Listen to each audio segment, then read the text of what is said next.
Hello viewers, எல்லாருக்கும் வணக்கம்.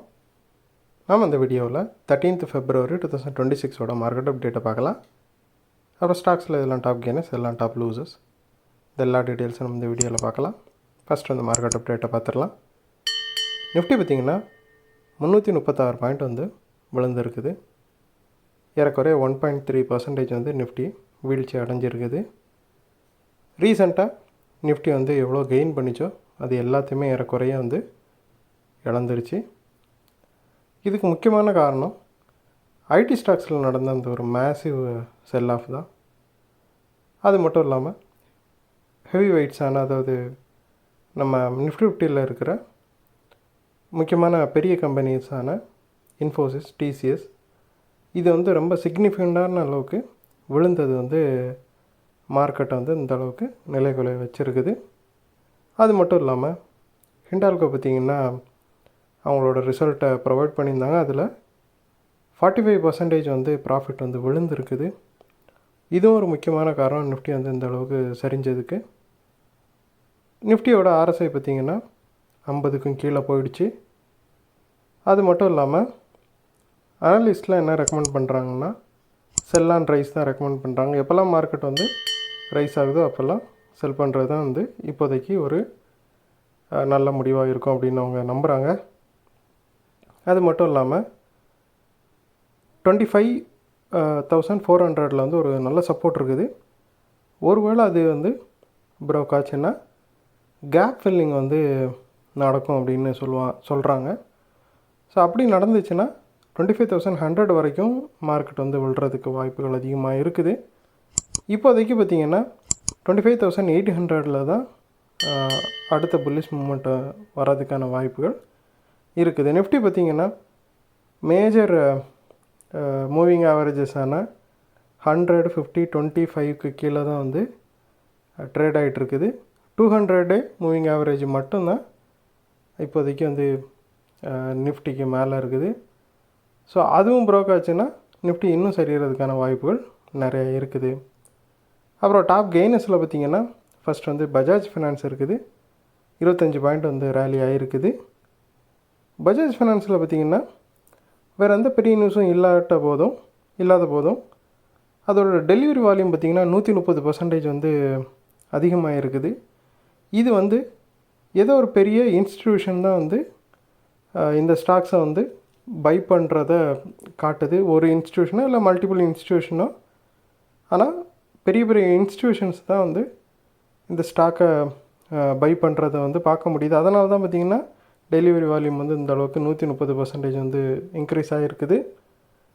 அது மட்டும் இல்லாமல் ரீசெண்டாக டெக்னிக்கலாக பார்த்திங்கன்னா இது அந்த டவுன்வேர்டு மூவிங் சேனலில் இருந்து பிரேக் அவுட் ஆகிருக்குது. இதுவுமே ஒரு புல்லிஷ் சைன் தான். இந்த ஸ்டாக் பார்த்திங்கன்னா 5 டே, 20 டே, 50 டே, 100 டே, 200 டேன்னு எல்லா மேஜர் மூவிங் ஆவரேஜஸ்க்கும் மேலே ரேலி ஆகிட்டுருக்குது. ஸோ இன்னுமே இது ரேலி ஆகிறதுக்கான வாய்ப்புகள் நிறைய இருக்குது. அப்புறம் டாப் கெய்னர்ஸில் செகண்ட் பார்த்திங்கன்னா ஐச்சர் மோட்டார் இருக்குது. 122 பாயிண்ட் வந்து ரேலி ஆகிருக்குது. இவங்க இது வரைக்கும் இல்லாத அளவுக்கு ஒரு ஸ்ட்ராங்கான Q3 ரிசல்ட் வந்து கொடுத்துருக்குறாங்க.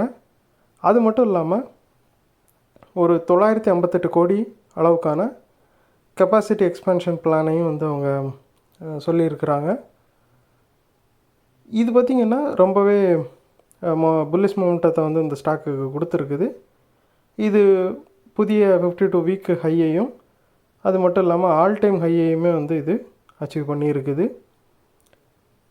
இந்த ரிசல்ட்டுக்கு அப்புறமா பார்த்திங்கன்னா நிறைய ப்ரோக்கரேஜஸ் வந்து ஐச்சர் மோட்டார்ஸ்க்கு பைக்கால் கொடுத்துருக்குறாங்க அப்கிரேட் பண்ணி. ஸோ இன்னுமே ஐச்சர் மோட்டாரும் ரேலி ஆகிறதுக்கான வாய்ப்புகள் நிறைய இருக்குது. அப்புறம் டாப் லூசர்ஸில் பார்த்திங்கன்னா ஃபஸ்ட் வந்து ஹிண்டால்கோ இருக்குது. ஒரு 55 பாயிண்ட் வந்து விழுந்துருக்குது. ஹிண்டால்கோ அவங்களோட Q3 ரிசல்ட்டை கொடுத்துருந்தாங்க. அதில் பார்த்திங்கன்னா 45% வந்து இயர் டு இயர் வந்து ப்ராஃபிட்டு வீழ்ச்சி வந்து பார்க்க முடியுது. ஸோ இதுக்கு முக்கியமான காரணம் ரீசெண்டாக அவங்களோட யுஎஸ் சப்சிடரியான நொவலிஸில் வந்து ஒரு மேஜர் ஃபயர் ஆக்சிடென்ட் நடந்துச்சு. ஸோ அதோட இம்பேக்ட் வந்து இந்த ரிசல்ட்டில் தெரியுது. அதனால் நிறைய இழப்புகளை அவங்க சந்தித்தாங்க. ஸோ அதோட இம்பேக்ட் தான் இந்த ஸ்டாக்கில் தெரியுது, இந்த Q3 ரிசல்ட்டில் தெரியுது. ரிசல்ட் வந்த அப்புறம் பார்த்திங்கன்னா சிட்டி ப்ரோக்கரேஜஸ் வந்து இதை டவுன்கிரேட் பண்ணியிருக்கிறாங்க. ஸோ ஹிண்டால்கோ அதனால் இந்தளவுக்கு சரிவை சந்திச்சிருக்குது. அப்புறம் டாப் லூசஸில் செகண்ட் பார்த்திங்கன்னா ஹிந்துஸ்தான் யூனிலிவர் இருக்குது. ஒரு 104 பாயிண்ட் வந்து விழுந்துருக்குது. இவங்களோட Q3 ரிசல்ட்டும் வந்துருந்துச்சு. பட் இவங்களோட Q3 ரிசல்ட்டு பார்த்திங்கன்னா நெட் ப்ராஃபிட் 121% வந்து இன்க்ரீஸாக தான் வந்துருந்துச்சு. இருந்தாலும் இந்த அதிகப்படியான அந்த நெட் ப்ராஃபிட் இன்க்ரீஸ் ஆனதுக்கு ரீசன் வந்து இவங்க ரீசெண்டாக இவங்களோட ஐஸ்கிரீம் பிஸ்னஸ் வந்து டீமர்ஜ் பண்ணியிருந்தாங்க. அதிலேருந்து வந்த ப்ராஃபிட்டு தான் இந்த அளவுக்கு அபரிதமான அவங்க நெட் ப்ராஃபிட்டை காட்டுறதுக்கான ரீசனாக அமைஞ்சுது. இதை தவிர்த்து பார்த்தோம் அப்படின்னா மற்ற ஆப்ரேஷன் ப்ராஃபிட்லாம் பார்த்திங்கன்னா 30% இயர் டு இயர் கம்பேர் பண்ணும்போது விலை தான் செஞ்சுருக்குது. ஸோ அதுதான் இந்த ஸ்டாக் இந்த அளவுக்கு விழுறதுக்கு ரீசன் அமைஞ்சிருக்குது. ஹிந்துஸ்தான் யூனிலிவர் 104 பாயிண்ட் வந்து விழுந்திருக்குது இந்த ரீசன்னால். அது மட்டும் இல்லாமல் இந்த ஸ்டாக் பார்த்திங்கன்னா 5, 20, 50, 100 அப்போ 200 அப்படின்னு எல்லா மூவிங் ஆவரேஜஸ்க்கும் கீழே தான் வந்து ட்ரேட் ஆகிட்டுருக்குது. ஸோ இதுவுமே வந்து இந்த ஸ்டாக்கை வந்து கொஞ்சம் பியரிஷாக வச்சுருக்குது. இன்னுமே இந்த ஸ்டாக் விழுறதுக்கான வாய்ப்புகள் நிறையா இருக்குது. நிஃப்டி பார்த்திங்கன்னா கொஞ்சம் வொலட்டைலாக தான் இருக்குது. ஸோ பியரிஷாக தான் இருக்குது. வேறு எந்த பெரிய குட் நியூஸஸும் இப்போதைக்கு இல்லாததுனால மேபி ரொம்ப விழுந்ததுனால ஒரு சின்ன புல்பேக் இருக்கலாம். பட் அண்டர் கரண்ட் வந்து ரொம்ப நெகட்டிவாக இருக்குது. ஐடி செக்டார்லாம் பார்த்திங்கன்னா ரொம்ப செல் ஆஃப் வந்து ஃபேஸ் பண்ணிகிட்ருக்குது. ஏன்னா ஐடி செக்டார் வந்து ரொம்ப ஒரு கஷ்டமான சூழ்நிலையில் வந்து இப்போதைக்கு போயிட்டுருக்குது. ஐடி கம்பெனிஸ் எல்லாமே வந்து இன்னும் 2-3 வருஷத்துக்கு இந்த மாதிரி ஒரு கஷ்டமான சூழ்நிலை தான் சந்திப்பாங்க. நிறைய லே ஆஃப்ஸ் இருக்கும். அவங்களோட ப்ராஃபிட்ஸும் வந்து கணிசமான அளவுக்கு குறையும் அப்படின்னு நிறைய அனலிஸ்ட் வந்து சொல்லிகிட்ருக்குறாங்க. ஸோ அதனால் ஐடி ஸ்டாக்ஸ் இன்னும் கொஞ்சம் நாளைக்கு வந்து பெரிய அளவில் ஒரு மொமெண்டமே இல்லாமல் இருக்கும்.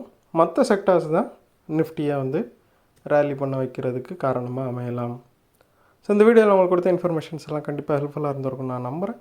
இது உங்களோட ஃபியூச்சர் ட்ரேடிங் செஷனுக்கு கண்டிப்பாக ஹெல்ப் பண்ணும். இந்த வீடியோ உங்களுக்கு பிடிச்சிருந்துச்சுன்னா லைக் பண்ணுங்கள், ஷேர் பண்ணுங்கள், மறக்காம சேனலுக்கு சப்ஸ்கிரைப் பண்ணுங்கள். அப்படியே இந்த பெல் ஐகானை கிளிக் பண்ணிங்கன்னா டெய்லி அப்டேட்ஸ் தரம் கிடைக்கும். தேங்க்ஸ் ஃபார் வாட்சிங். Keep supporting. நான் இன்னொரு வீடியோவில் உங்களை சந்திக்கிறேன். தேங்க்யூ.